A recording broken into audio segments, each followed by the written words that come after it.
Então, quando as pessoas então se referem atualmente, a gente vê muito relato de pessoas falando que viu a Cristo, se converteu porque viu Cristo. Como explicar isso? Só se for na Bíblia. Como explicar isso? Porque se ouve muito isso hoje, né? É o que hoje eu conversei um pouco também sobre isso, não dessa pergunta que você fez, mas falando um pouco sobre o experiencialismo, né? A teologia kantiana, a filosofia de Schleiermacher, que é o experiencialismo moderno, que afetou profundamente a nossa maneira. Eu disse ontem aqui, e também disse um pouco no podcast, que infelizmente hoje, veja o debate que nós estamos tendo aqui. Isso aqui é algo extremamente produtivo. Não é para a gente gerar confusão, mas para a gente discutir coisas que são bíblicas, que são coisas interessantes, que nos ajudam. Não para a gente discutir escola dominical, mas hoje amanhã você vai discutir com um cara na rua. E o cara vai falar, pô, cara, eu nunca tinha pensado nisso. E é só até aqui que eu posso ir. Para lá eu não vou, porque eu creio que não seja bíblico. A gente ser honesto. Porque, infelizmente, o anti-intelectualismo tomou conta das igrejas evangélicas. E o anti-intelectualismo tomou conta das igrejas evangélicas porque as pessoas estão muito mais fundadas naquilo que é o experiencialismo da justificação do que a Bíblia. O cara chega para você e diz assim, Afonso, eu vi Jesus. Ah, é? Rapaz, eu também vi Jesus. Aonde? Sempre que eu leio a Bíblia eu vejo Jesus. Ele me ensina, ele me instrui, ele me conduz à verdade. A Bíblia diz que o Espírito me conduzirá à verdade e a verdade é Cristo. Não estou dizendo assim não. É que Jesus Cristo apareceu para mim eu andando no meio da rua. Alguma coisa está errada, irmão.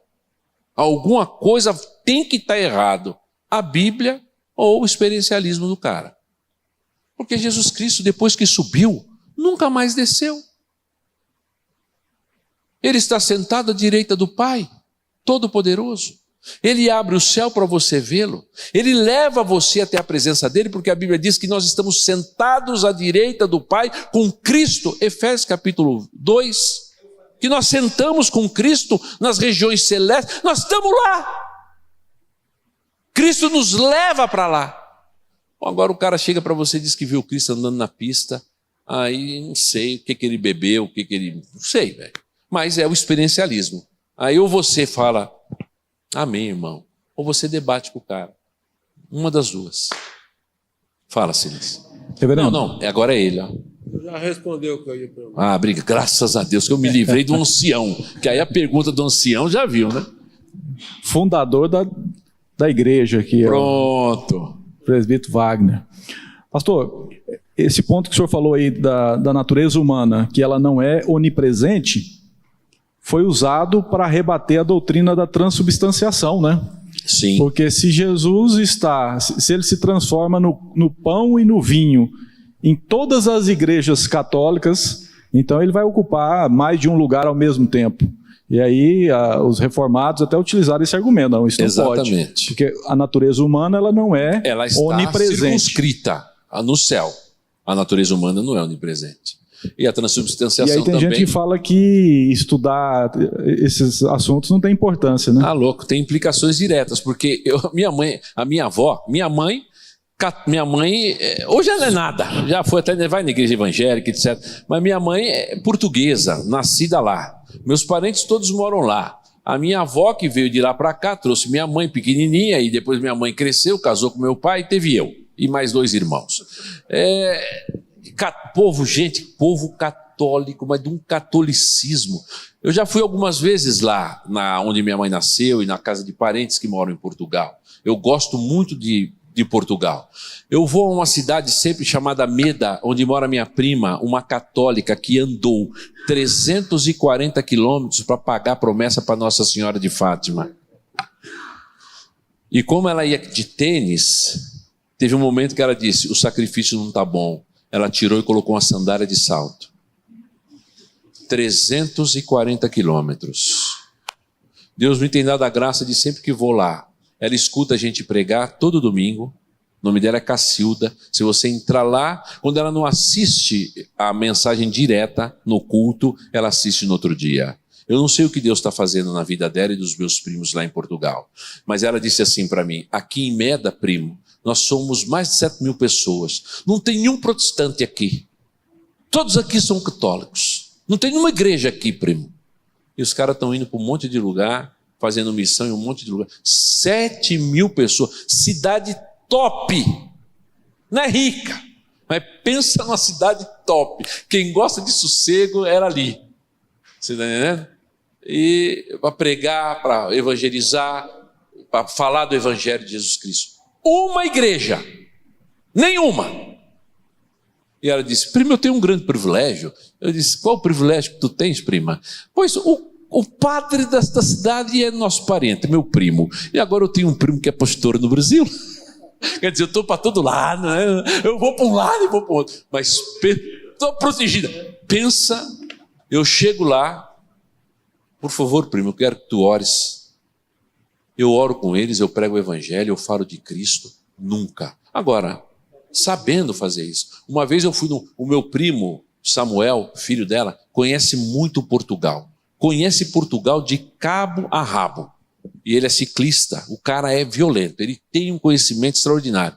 E há 2 anos atrás, quando eu fui lá na casa dele, que eu fiquei lá, esse ano eu fui, mas não fiquei na casa dele. Ele me levou a várias aldeias de Portugal, coisas tops. E eu fui numa aldeia de Portugal, onde teve uma perseguição aos protestantes. Muitos protestantes morreram lá, muitos, no século XVI. Como? Não, português. A aldeia que eu digo é porque ela é uma vila pequena, um vilarejo, uma cidade, né? Coisa top, toda ela por trás de uma muralha, e são coisas muito antigas e eu gosto. Ele me levou lá e tinha uma sinagoga. Tinha uma sinagoga e nós entramos na sinagoga, e a gente entrou na sinagoga para ver, porque muitos protestantes e muitos judeus que se tornaram protestantes ali, e eles mantêm essa tradição, foram mortos por causa do evangelho em 1560 e alguma coisa, por conta das perseguições que aconteceram ali. E aí os caras deram uma explicação lá, e um judeu pegou a palavra lá, rapaz, falou mal das nossas mulheres, falou mal de mulher que usa vestido, que penteia o cabelo, que passa batom, um radicalismo danado. Aí na hora que nós saímos, eu e meu primo, eu falei: meu Deus do céu, o que eu vou fazer agora? Aí andando com ele, primo meu de 40 e poucos anos, não é menino não, é cara. Eu falei: e aí, primo? Ele falou: primo, eu posso te fazer uma pergunta? Eu falei: fala, Samuel, qual que é a pergunta? Pois eu achei muito radical essa pessoa, as coisas que ele disse. Eu disse: é radical mesmo. Mas eu quero ponderar uma coisa com você, naquilo que talvez seja importante você saber. Ele disse: o quê, primo? Gente, não foi 5 minutos. Eu falei: primo, Deus criou o homem perfeito. Quando Deus quis fazer o homem, ele fez um homem perfeito. E o homem se meteu em muitas coisas erradas, acabou pecando contra o Senhor e recebendo da parte de Deus a maldição por causa do seu pecado. É por isso que a morte, o envelhecimento, as doenças entraram no mundo como consequência da maldição de Deus. Acontece o seguinte, primo. Deus então fez um pacto de redenção com Cristo para que ele viesse ao mundo nos redimir desse estado de miséria no qual nós nos encontrávamos. E por conta disso, Jesus Cristo tinha que guardar a lei e se submeter à lei. Agora, não é esse tipo de lei, primo, que ele falou aí, de batom, de cabelo comprido, de não poder usar uma roupa mais à vontade. Não é esse tipo de lei. Tem a ver com a lei dos mandamentos, tem a ver com as leis cerimoniais, tem a ver com as leis judiciais de Israel. Cristo tinha que guardar todas as leis, porque se ele não guardasse todas as leis, ele não podia nos livrar das maldições da lei. Então Cristo culmina com a sua obra de redenção na cruz. E na cruz ele recebe a imposição da ira de Deus sobre si, para que ele pudesse livrar aqueles que ele representava. E aí sabe o que Deus faz, primo? Ele o quê, primo? Deus então dá fé àqueles por quem Cristo morreu, para que eles acreditem que a justiça feita por Cristo se torna deles. É nesse sentido que é importante se guardar a obra, mas você não tem competência nem eu, e é por isso que Cristo veio para guardar os mandamentos, porque você não tem condições de fazer isso. Entendeu, primo? Perfeitamente, primo. Pois eu nunca vi uma explicação como essa. Falei: é isso. E continuou mandando, falando do Benfica, falando do Jorge Jesus. Preguei o evangelho, amigo. É isso. Eu não estou aqui para convencer ninguém. Eu estou aqui para explicar o que é a obra de redenção. Você entendeu, primo? Perfeitamente, primo. Então eu acho que a gente, como cristão, precisa entender o nosso papel nesse sentido. Eu expliquei o que era a lei, porque Deus me deu uma oportunidade de pegar um gancho de um judeu idiota que estava falando um monte de borracha. Eu falei, cara, e agora como é que eu vou contornar esse negócio? Mas ali em 5 minutos andando, eu expliquei, o cara, primo, mas eu entendi perfeitamente. Eu falei da criação, da queda e da redenção em Cristo. 6 minutos, 5 minutos.